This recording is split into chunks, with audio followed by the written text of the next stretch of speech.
Hello guys, मैं AK चक्रवर्ती आप सभी का मेरे YouTube चैनल टॉस क्लासेस में स्वागत है।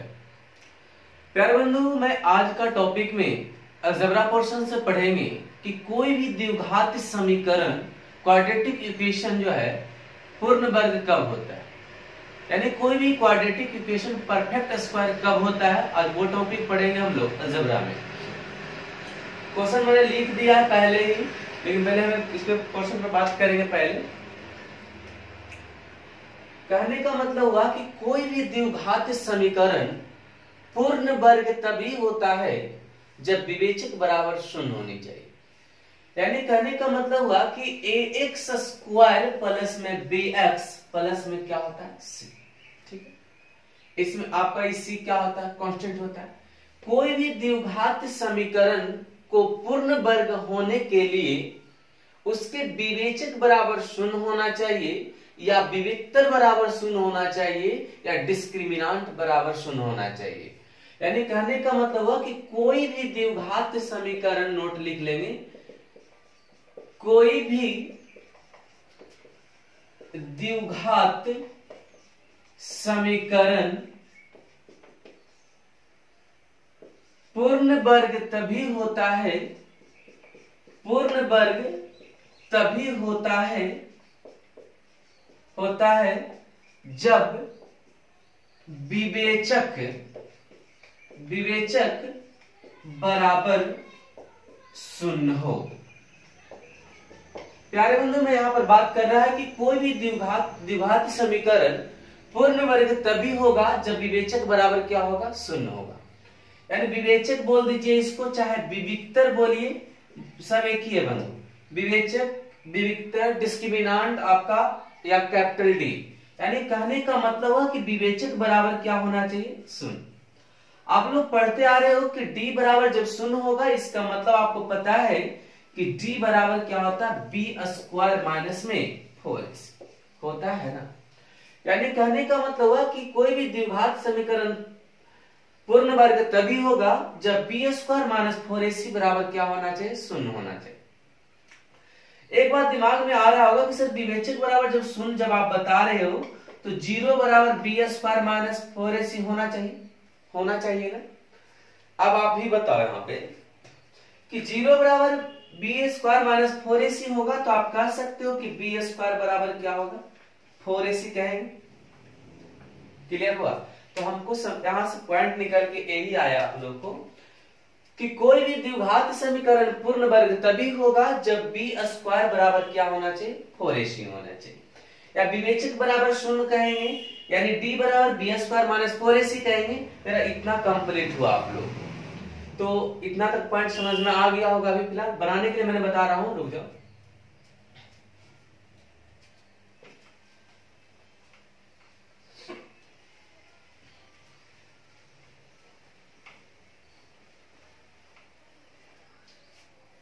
देखेंगे जैसे क्वेश्चन नंबर पहला कह रहा है कि 9x स्क्वायर माइनस में kx प्लस में 16 इतना है। 9x square minus kx plus में 16 पूर्ण वर्ग कब होगा, तो k का मान क्या होना चाहिए।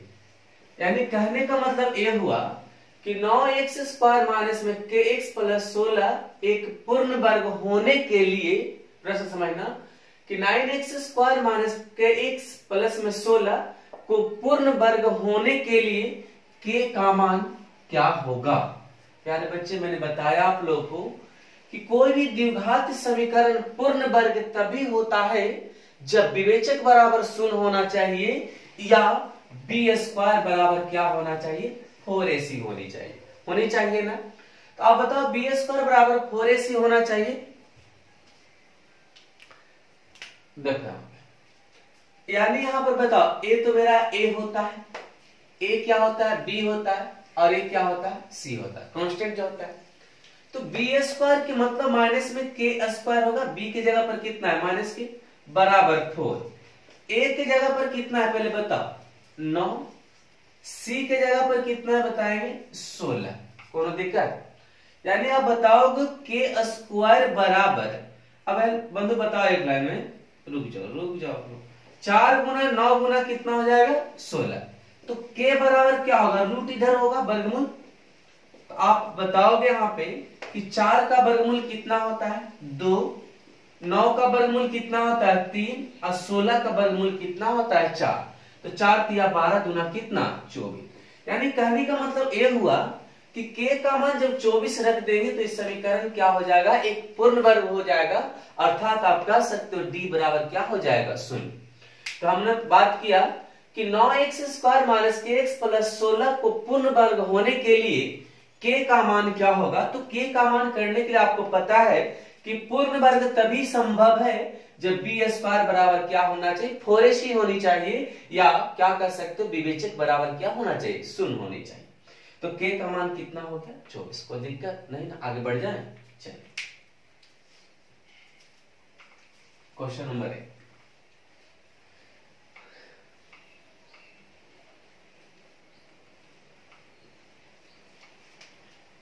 अगला क्वेश्चन कह रहा है कि एन स्क्वायर माइनस में टीएन प्लस में 1/4 कह रहा है कि N square minus TN plus में 1/4 को पूर्ण वर्ग होने के लिए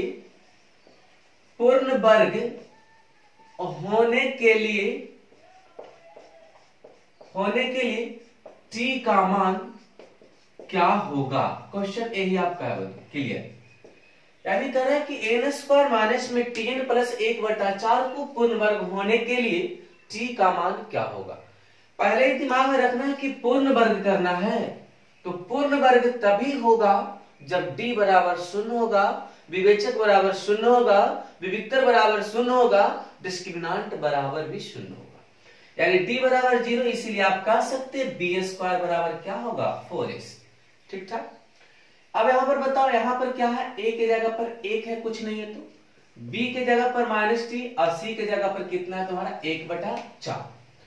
बी स्क्वायर कहने का मतलब है कि -t का स्क्वायर बराबर में 4, a के जगह पर कितना होगा 1 और c के जगह पर कितना होगा 1/4 कह सकते हैं। यानी आप कह सकते हो कि t स्क्वायर बराबर 1, यानी t का मान क्या होगा 1। देखो बंधु, कहीं कहीं अगर प्लस माइनस 1 दे देता है तो वहां पर ध्यान देना है कि अगर ऑप्शन में अगर +1 है तो भी सही होगा, -1 है तो भी सही होगा, अगर दोनों है तो दोनों सही होगा। ठीक, तो आपका वहां पर डिपेंड रहेगा ऑप्शन के अनुसार। क्लियर। इसीलिए ऐसा हम लोग कहते हैं कि आपको पता होना चाहिए कि रूट से जब निकलता है तो प्लस माइनस दोनों से निकलता है। ऐसे हालांकि यहाँ पर प्लस माइनस से कोई मतलब ही नहीं है, एक आप उत्तर दे सकते हैं। ठीक, ऑप्शन उस तरह से नहीं है। क्लियर हुआ। अगला क्वेश्चन,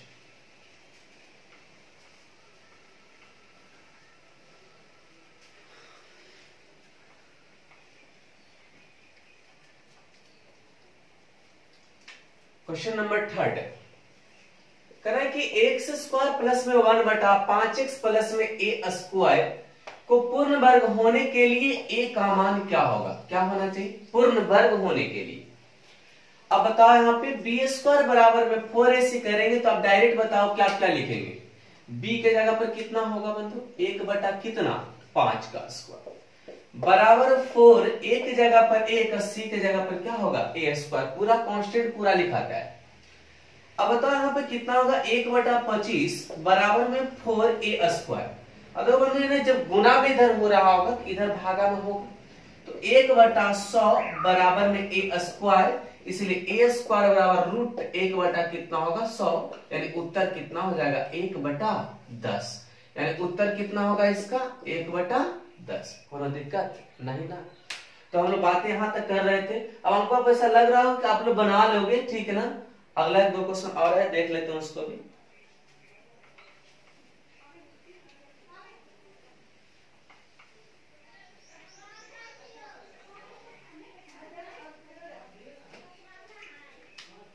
आप 4 नंबर बना लेना, ठीक है बंधु, 5 बनाएंगे, बता देना हमको 4 नंबर होमवर्क में आपको रह गया है कि कितना उत्तर होगा। क्वेश्चन आपको हम लिख देते हैं 4 नंबर क्या है, जो कि m स्क्वायर माइनस में 3/2m प्लस में t का मान क्या होगा पूर्ण वर्ग होने के लिए। ये आपका HW है, ठीक है ना। हम सबको पता करेंगे कौन कौन बना रहा है। हम 5वां नंबर में बात करते हैं। कह रहा है कि x स्क्वायर बटा में y स्क्वायर प्लस में tx प्लस में बाई स्क्वायर बाई 4 को पूर्ण वर्ग होने के लिए t का मान क्या होगा?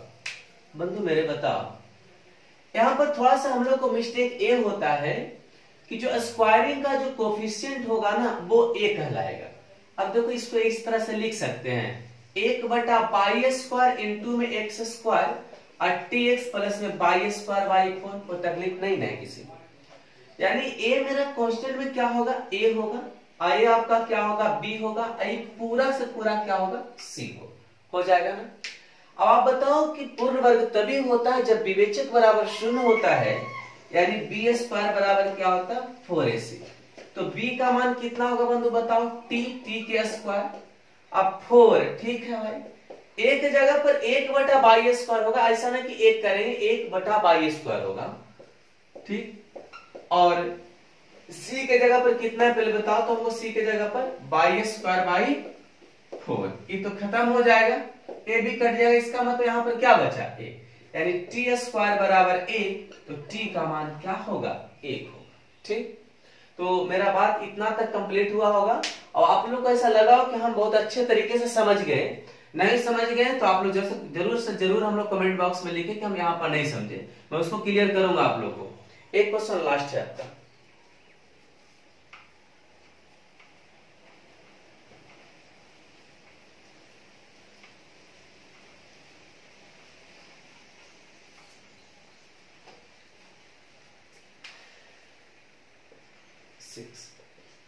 सोलह ए स्क्वायर माइनस में 12a में क्या जोड़ा जाए? क्या जोड़ा जाए कि व्यंजक एक पूर्ण वर्ग हो? पूर्ण वर्ग हो, ठीक। यानी क्वेश्चन थोड़ा सा चेंज पूछने का तरीका कर दिया कि 16a स्क्वायर माइनस में 12a में क्या जोड़ा जाए। इसका मतलब इतना तो है, जोड़ने की बात हो रहा है, कुछ जोड़ना है। क्या जोड़ा जाए कि व्यंजक मेरा क्या हो जाए? पूर्ण वर्ग हो जाए। यानी पूर्ण वर्ग करने के लिए बी स्क्वायर बराबर 4ac करेंगे, तो हम जान रहे हैं।